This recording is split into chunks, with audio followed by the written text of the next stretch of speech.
সৎ ছেলে এসে বাসার দরজায় নক দেয় আর তখনই সৎমা দরজা খুলে তার বাবা বাসায় নেই আজকে। আর সৎমা তাকে হাসি মুখে বাসার ভিতরে নিয়ে যায়, বলতেছে চলো বাবা ওখানে বসো, তুমি কি জন্য আসছো। এই কথা বলে দরজাটা দিয়ে তারপর তাকে নিয়ে চলে যায়, তারপর তাকে বসায়। তারপর বলতেছে বাবা কি জন্য আসছো তুমি, তোমার বাবা তো বাসায় নাই।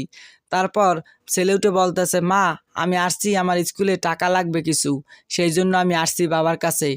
আর এই পাশে বাবা কিন্তু এসে দরজার আড়ালে সব শুনতে আছে, বলতেছে আমার কিছু টাকা লাগবে, সেই টাকাগুলো খুব এমার্জেন্সি দেওয়া লাগবে আজকের ভিতরেই। তো বাবা নাই, এখন টাকা দিব কিভাবে। তারপর মা বলতেছে বাবা তুমি চিন্তা করো না, তোমার মা তো আছে, এই কথা বলে। তারপর বলতেছে আচ্ছা ঠিক আছে আমি দেখতে আসি। তারপর মা এই কথা বলে তার ব্যাগ থেকে কিছু টাকা বের করে, মানে তার জমানো টাকা ছিল সেই টাকা বের করে তাকে দিয়ে দেয়। বলতেছে এই টাকাটা নিয়ে তুমি আপাতত তোমার স্কুলে দিয়ে দাও, তারপর তোমার বাবা আসলে বলবো নে। যখনই ছেলে টাকা নিয়ে উঠে যাবে তখনই তার বাবা চলে আসে। বাবা এসে তো খুব খুশি।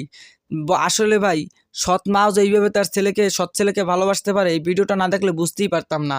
তারপর তার বাবা বলতে আছে তোমার মতন স্ত্রী পেয়ে সত্যি আমি ভাগ্যবান, কারণ আমার ছেলেকে তুমি কখনো অন্যমাত বুঝো না, আমার ছেলেকে তুমি সত্যি নিজের ছেলের মতন বুঝো।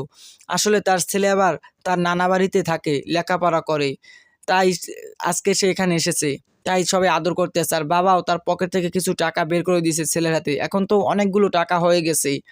তারপর বলতেছে বাবা সাবধানে থাকিস, লেখাপড়া ঠিকভাবে করবি। তারপর ছেলে বলতেছে আচ্ছা বাবা ঠিক আছে আমি তাহলে এখন যাই।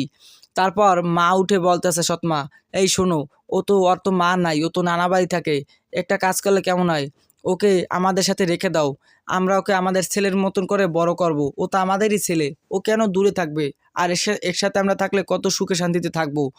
তারপর তারা একসাথে থাকে এখন। আসলে ভাই সব সৎমা কিন্তু খারাপ হয় না, এই ভিডিওটাই তার